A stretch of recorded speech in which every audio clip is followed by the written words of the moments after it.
reading requires sitting alone by yourself in a quiet room, and I have friends, intelligent friends, who don't like to read because they get, it's not just bored, there's an almost dread that comes up, I think, here, about having to be alone and having to be quiet, and you see that when you walk in. When you walk into most public spaces in America, it isn't quiet anymore. They pipe music through. And the music's easy to make fun of because it's usually really horrible music, but it seems significant that we don't want things to be quiet ever anymore. And to me,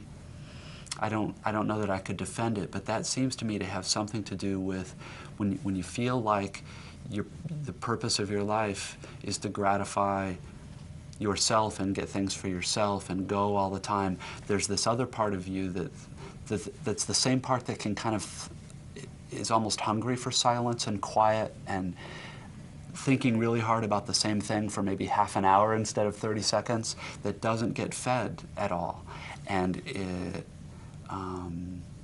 it makes itself felt in the body in a kind of dread in here, and I don't know whether that makes a whole lot of sense, but I think it's true that here in the U.S. every year the culture gets more and more hostile.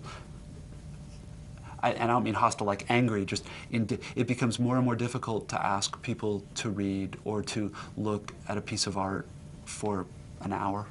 or to listen to a piece of music that's complicated and that takes work to understand, because, well, there are a lot of reasons, but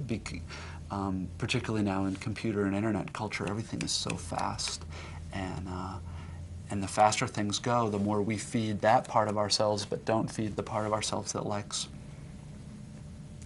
quiet, that can live in quiet, that can live without any kind of stimulation.